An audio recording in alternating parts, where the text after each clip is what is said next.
Okay, in this lesson we're talking about pentatonic patterns. Up here I have all 5 of your patterns, and in quotation marks I have your reference to your chords. This is in reference to the cage system. Now you're going to notice that up here I have things out of order. Okay, you got C, A, G, E, and D. And the reason I've done this is because we're talking about minor chords, not major chords. And your most commonly used pentatonic pattern is your E box shape.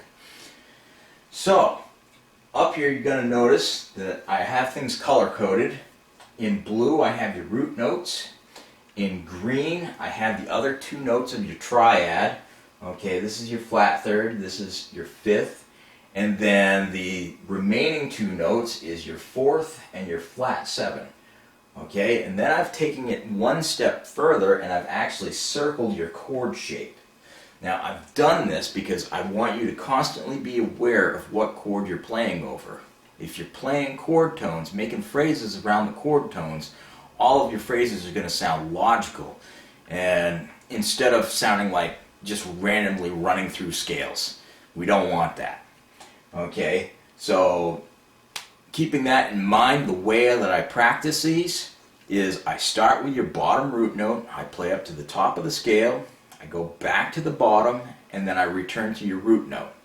Now, with your E pattern, you're going to notice that, well, the very first note, that's your root note, and that's why it's the most commonly used pattern out of all the pentatonics. Okay, so you play from there, you play all the way up to the top, and you play to the bottom, and you're done. However, when you come down here to your D shape, you know, your next pattern up, well, your bottom root note is over here on your D string. It's not on your E string. And when most people play through these, when they're first learning them, they start down here, and they just play up, and they play down to the bottom, and they're not thinking about chord tones at all. And that is just the wrong way to learn things, because you're just not playing around chords, you're playing random scales.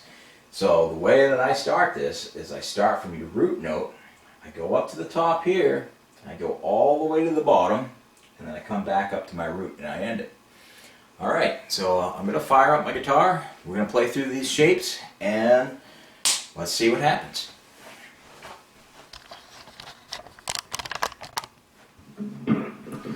Okay, so we're going to start out with your E shape, and of course when we're referring to these shapes, we're talking about the cage system. We're playing in the key of G, but the E shape is moved up into the G position. So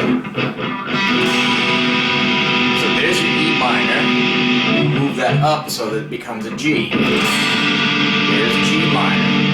Okay, now we're going to play through the pattern.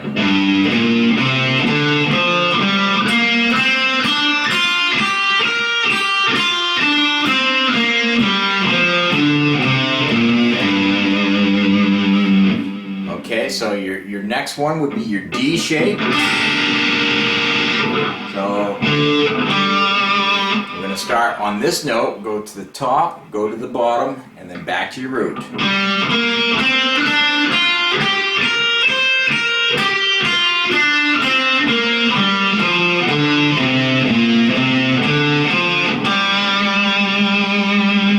Okay, your C shape, I'm just going to use this a tiny bit because the minor pattern is really weird to hold as a C chord. So,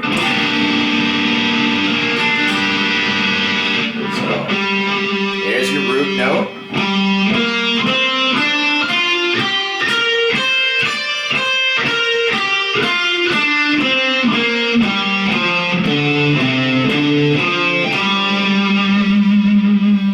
Okay, your A shape.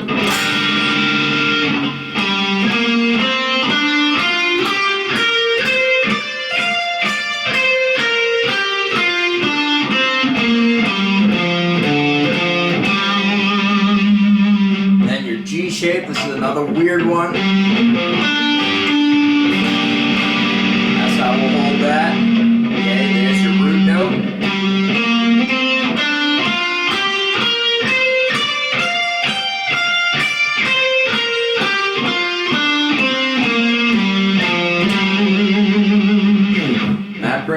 back to your E.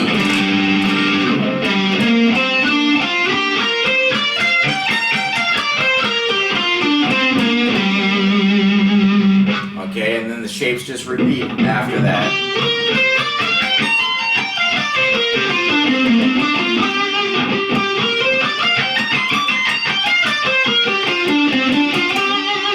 Okay, and then I'm running out of frets. So that's all 5 patterns. That's going to teach you to master your fretboard, and we're concentrating on the chord tones. That way you always know where you're at, no matter where you're playing on the neck.